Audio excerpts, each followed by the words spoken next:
Bonsoir, chers auditeurs, chères auditrices. Bienvenue à cet épisode de La Planche à billets, la balado-diffusion de l'Association des économistes québécois, votre destination pour des choix éclairés en économie. Mon nom est Julien McDonald-Guimond, je serai votre animateur pour cette émission.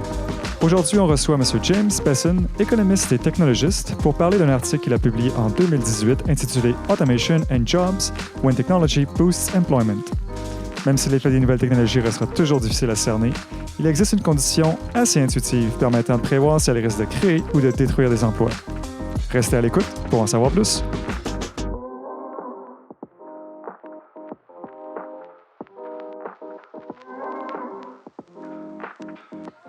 So today we're going to be talking about automation and its impact on jobs, and whether or not we should enroll right now into a computer science program. Jokes aside, in recent years, there's been a resurgence of debates around the effects of automation, in particular due to the advent of machine learning and artificial intelligence, for instance. So from robots to self-driving cars and tools such as ChatGPT, are these technologies bound to reduce employment and bring us towards a jobless economy? So current research on the topic reveals mixed results. Some people have found that almost half of jobs are at risk of high automation, while others argue that automation could actually boost employment through economic growth. So the net impact on overall employment and on specific industries remains, however, unclear. So to help us shed some light on this question, I have the pleasure of welcoming Mr. James Bessen with us, joining us from Maine online. So thank you, Mr. Bessen, for accepting our invitation. Thanks for having me. Mr. Bessen is an economist and technologist currently serving as Executive Director of the Technology and Policy Research Initiative at Boston University. He also has first-hand experience with technology, being CEO of a software company. So, Mr. Bessen, in 2018, you published a paper titled Automation and Jobs – When Technology Boosts Employment. Could you tell us a little bit about how you came across this trend of research and what specifically prompted your interest in looking at the issue of automation and jobs? Yeah, I guess it came up. I was doing research and I did a bunch of papers in a book that was based, at least in part, on studying the textile workers in New England, which very interesting. I had a lot of fun doing it. I got to play with the actual looms that they used then at the museum. But one of the things that was very apparent was it was a boom time. These the employment was going up and up and up, decade after decade, and it was also very clear that there was very heavy automation. I mean, I was studying, in fact, the particular inventions and what they did, where they saved labor, how much they saved, and got a very good picture of that. And this was a real dissonance because, I was hearing all of this stuff. There was, I think you were referring to a study that was put out in 2013 that by around now, 42% of the jobs would be automatable. And then there was Jeff Hinton, the famous machine learning pioneer, in 2016 said we should stop training radiologists because in 5 years, the machines are going to take over all the work. Well, reality is we didn't lose 42% of the jobs, and we're actually still suffering a shortage of radiologists. Mm-hmm. They are starting to use some AI tools, but there's a big difference between what a human does and what a machine does at this point. But aside from that, there was this seeming contradiction, because you can read it in the historical sources too. Back in the 19th century, people were writing and saying these machines were going to eliminate labor.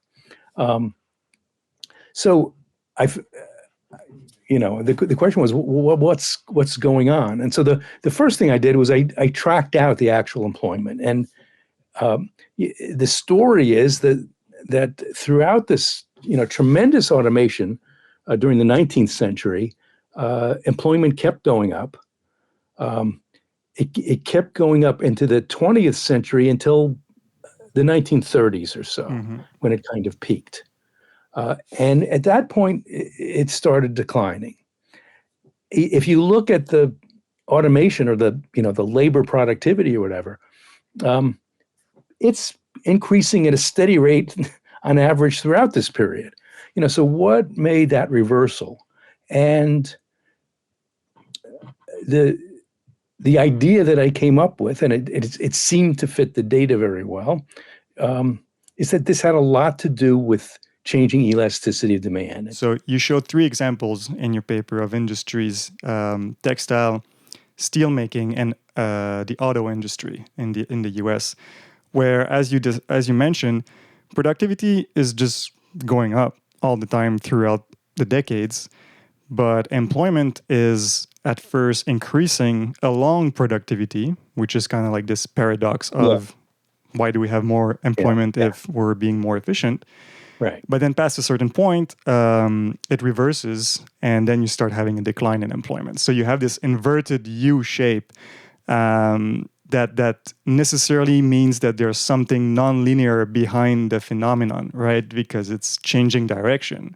Exactly. And the other thing was, it lasted such a long time. It was over 100 years that the employment was going up. So that's totally what, these people are putting out predictions that, in 3 years we're going to, or 10 years, and the time scale is just totally off. Yeah. And this is, I think, a great feature of your paper also is the historical length of the data that you were able to put together, because I think for textile you start something in the 1830s or 1817 actually. 1817. Okay, so you're really looking at a long-term phenomenon with actual data. So this is also a pretty neat contribution that U.S. data in particular allows to get to. So we have this U shape in employment, and you were saying you thought of there's an elasticity story behind that. So the thing about textiles, you get to dig into the history a little bit, and you find out that textiles were extremely expensive back in the early 19th century. Typical person would have one set of clothing, and you didn't have drapes, you didn't have carpets, you didn't have upholstered furniture. So it seemed pretty clear, it was very clear that it was demand driven, and a number of scholars, did some analysis and found, tremendous role for rising demand with the falling prices. And so then I started thinking, well, what would cause that to change? And it fits very nicely with a story about satiation. And you can, I think in one of the versions of the paper, there were 2. One's an economic inquiry and the other was in an NBER book. But in one of them, I sort of modeled a more sophisticated mechanism. But I think the basic idea is, you start out and cloth is very, very expensive. You lower the price and people find more things to do with it. They can get a second pair of clothes. Mm-hmm. And over time, they start adding drapes and upholstery. And by the mid 20th century, they have closets full of clothes. They've got all these other uses for cloth. And the price is still, the cost is still going down. The price is still going down. There just isn't that much more that they want. Demand is satiated in a way. So that it seems like a pretty straightforward story, and it's got both sides of it. It's not that automation is going to kill all the jobs right away. It may kill them eventually, but that's a long time for people to adjust and for the economy to adjust. And in the meantime, you're creating a lot of jobs and a lot of wealth. So that's the price part of the story, but you also talk a lot about the income elasticity and the income effects that had been a bit more covered in the literature, kind of just saying, well, productivity growths mean people on average get richer, so demand is boosted, and that's the end of it. Just, there's more employment. Right. The difficulty is, so there's this old analysis, which is I think itself 100 years old or so, talking about luxury goods and necessity goods, and the idea that as income grows, you buy more of the former and less of the latter. And one of the problems with that is if you look at something like textiles over a long period of time, it's pretty clear it's a luxury at one point and a necessity at another. Mm-hmm. So I think, if I recall, I did play with some analysis of income. I should have reviewed the paper. I'm sorry. It's okay. It's been a while.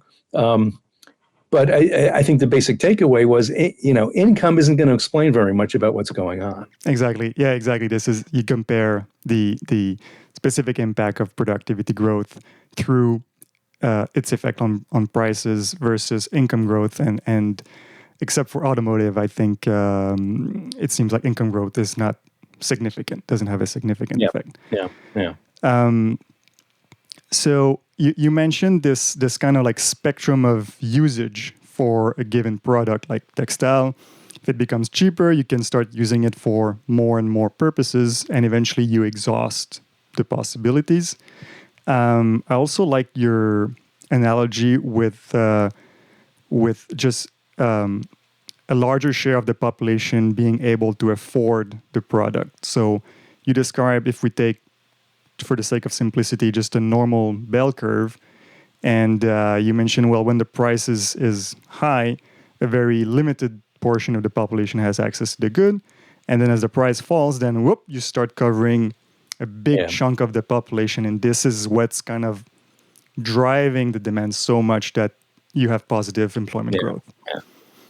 So just to summarize, if you could give us a little bit like the pathway from when you start having price declines and elasticity is high, how does it translate into employment? And then as prices keep going down and down and down, like, can you trace us the inverted U shape? Assuming technology is decreasing the cost and the price in a competitive market, at a constant rate, you're more or less working through the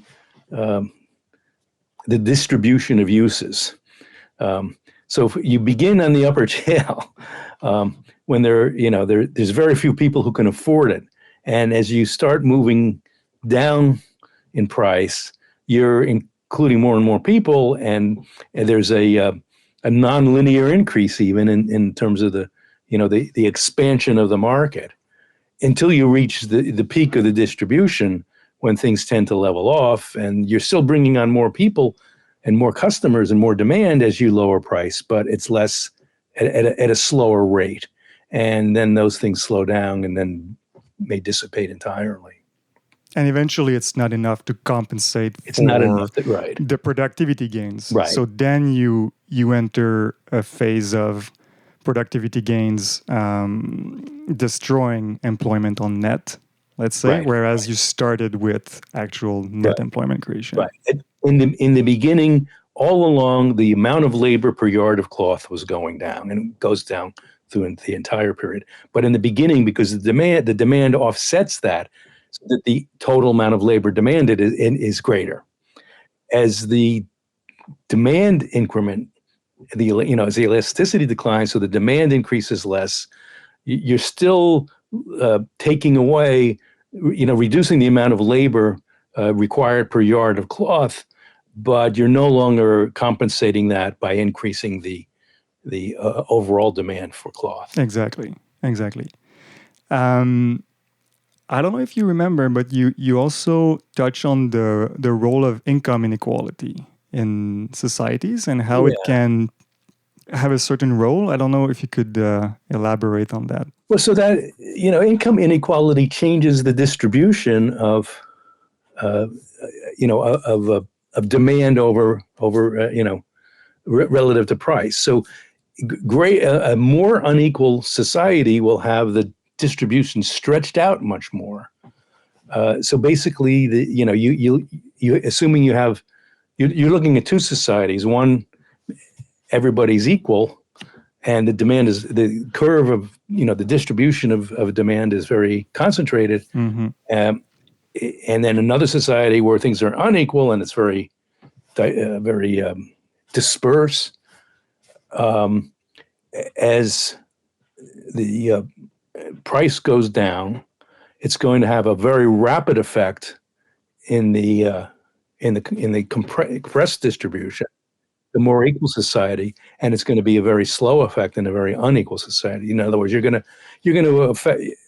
It's going to be lapped up by the wealthy people first, and then it's not going to expand very quickly among the middle class or lower income people. I mean, you see this with a number of the innovations. For instance, in textiles, in Britain, the trade was much more oriented towards the wealthy people. So they had much finer cloth, fancier cloth. In the U.S., it was the commodity good that every farmer and mechanic wanted, right? And so it was much more mass production. And so the demand increases in the U.S. were much bigger. So if the income is more equally distributed, you have the whole phenomenon happens more quickly. Yeah, essentially, you first have greater employment growth when price elasticity is high, but then a bigger decline, a bigger dip after that. Yeah. You just go through the whole process faster. Yeah, essentially. Yeah. I think that's really interesting. I haven't heard such views before. I thought so too. I would have thought more people would have picked up on this, but that's the way things go. I think so too. Yeah, I get academia is its own world with its own rules. I think that's right. Yeah, I think that's right. Yeah. Good. So excellent. So we have those findings. We observe this nonlinear relationship between productivity and employment. We have this explanation through the price elasticity of demand, which you showed is statistically significant, has a strong explanatory power to fit the data. So do you have some insight as to, if we look at modern day industries, what could it mean now that, especially in the West, well, the economy is more service-based, for instance, but there's also still some manufacturing, for example, around climate technologies, electric vehicles, batteries, and things like that. So there's still a little bit of everything being produced. Do you have some views as to how automation is likely to play out in some specific industries? Well, I can talk about some of the differences. So, one of the arguments that gets made is, well, now automation's affecting white-collar jobs instead of just blue-collar jobs. And that means finance, service industries, professionals. So, is that going to be any different? And so the first question you want to ask, well, is the pattern of demand different? And you could certainly see that in many of these areas, there's reason to think that there's quite a bit of room for demand to expand. It's not like we have all the healthcare we need.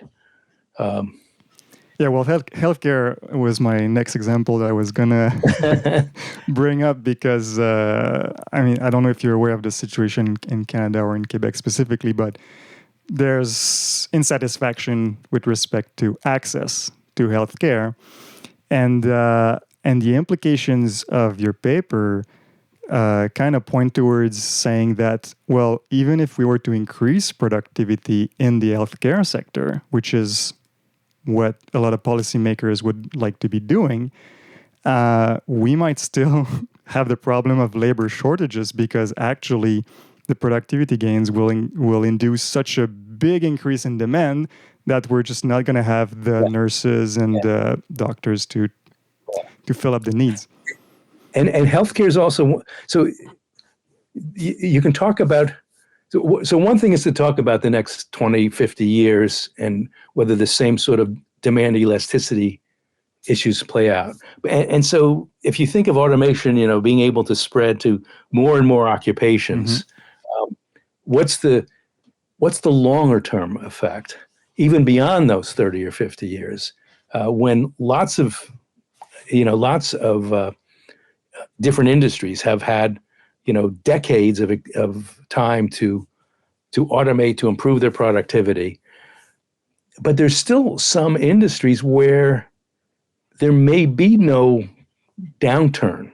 So, the question is, in healthcare, for instance, can you ever have too much healthcare? Satiated, yeah. There's some other ones too. So there are industries where interpersonal relationships or communication is part of the good that's delivered. Now, robots are getting better and better at mimicking humans, and they're using robots as companions for old people in Japanese nursing homes and things like that. But you might think that there's some real resistance there. Another one is status goods. So if I always want to have something that's different from what everybody else has to distinguish me or me and my group, it's not clear that you're going to satiate that demand. Because it's not coming from the actual consumption; it's coming from the unicity of it or scarcity. Yeah. So there, this way of framing the question is let you speculate a lot about what may be important in 100 years. Not that I have any great faith in being able to predict that. But. Yeah, that would be a little bit bold, but I was still going to prompt. But it's interesting because, as you said, like unmet demand in terms of healthcare is likely to remain for a very long time, and so it can look as if there's some kind of productivity curse on the healthcare sector, essentially, where even if you get more and more productive, you're going to need more and more people. In a way, it's kind of the reverse of the Baumol disease. Exactly. Right? That's what I was just thinking about. Yeah. Yeah. It's okay. So it means we need more people to work in the healthcare sector, no matter what, no matter what happens. Wonderful. Well, that's all I had prepared. So thank you very much for your time, for the interview. Thanks. This was fun.